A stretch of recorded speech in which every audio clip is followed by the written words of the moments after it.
Hello friends, കറുപ്പ് എന്ന block buster സിനിമയ്ക്ക് ശേഷം സൂര്യ നായകനെത്തുന്ന പുതിയ സിനിമയാണ് വിശ്വനാഥ് ആൻഡ് സൺസ്. ഇപ്പോൾ കറുപ്പിൻ്റെ വിജയത്തിന് ശേഷം സൂര്യയുടെ ഒരു മാസീവ് ലൈനപ്പ് തന്നെയാണ്. ഇപ്പോൾ ഏതാ സിനിമയുടെ ഒഫീഷ്യൽ ട്രെയിലർ പുറത്തു വരാൻ പോവുകയാണ്. ഈ വരുന്ന 7-ാം തീയതി ആയിരിക്കും സിനിമയുടെ ഒഫീഷ്യൽ ട്രെയിലർ പുറത്തു വിടാൻ പോകുന്നത്. എന്തായാലും ഒരു ഫാമിലി എൻ്റർടൈനർ സിനിമ തന്നെ ആയിരിക്കും, അല്ലെങ്കിൽ ഒരു ഫാമിലി ബാക്ക്ഗ്രൗണ്ട്, ഒരു വാരീസ് പോലത്തെ ടൈപ്പ് തന്നെ ആയിരിക്കും. പൂർണ്ണമായ വാരീസ് അല്ല, അതിനകത്ത് നമ്മുടെ അണ്ണന് പറ്റിയ സിറ്റുവേഷൻസ് ഒക്കെ ഉണ്ട്. ഇത് പൂർണ്ണമായ ഒരു ഫാമിലി ബാക്ക്ഗ്രൗണ്ട് സിനിമയാവാൻ സാധ്യതയുണ്ട്. ഒരു ചെറിയ ഗ്യാപ്പിന് ശേഷം നമ്മുടെ വിശാൽ വീണ്ടും തിരിച്ചു വന്നിരിക്കുകയാണ്. പുള്ളിക്കാരൻ്റെ പുതിയ സിനിമയാണ് മകുടം.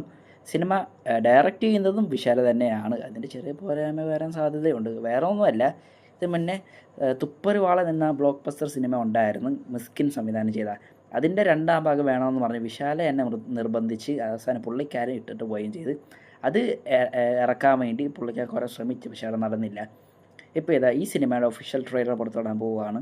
ഈ വരുന്ന 7-ാം തീയതി ആയിരിക്കും സിനിമയുടെ ഒഫീഷ്യൽ ട്രെയിലർ പുറത്തുവിടാൻ പോകുന്നത്. റിലീസും പുറത്ത് വന്നിട്ടുണ്ട്. ഈ വരുന്ന 14-ാം തീയതിയാണ്. അജിത്ത് നായകനെത്തുന്ന പുതിയ സിനിമയുടെ അനൗൺസ്മെൻറ്റ് ഇപ്പോൾ പുറത്ത് വന്നിട്ടുണ്ട്. ഗുഡ് ബാഡ് അഗ്ലി സംവിധാനം ചെയ്ത സെയിം ടീമിൻ്റെ തന്നെയാണ്. സിനിമയുടെ പേരായിട്ട് വരുന്നത് ഡെയർ ഡെവിൾ എന്നാണ്. എന്തായാലും പേരും കൊള്ളാം. എന്തായാലും ഒരു ഫാൻ ബോയ് സംഭവം തന്നെയായിരിക്കും ഈ സിനിമയ്ക്ക് കിട്ടാൻ പോകുന്നത്. ഞാൻ പറഞ്ഞത് വേറൊന്നുമല്ല, ഈ സിനിമ സംവിധായകൻ അജിത്തിൻ്റെ നല്ല കട്ട ഫാനാണ്. അപ്പോൾ നല്ലൊരു ട്രിബ്യൂട്ടാണ് അജിത്തിന് കിട്ടും.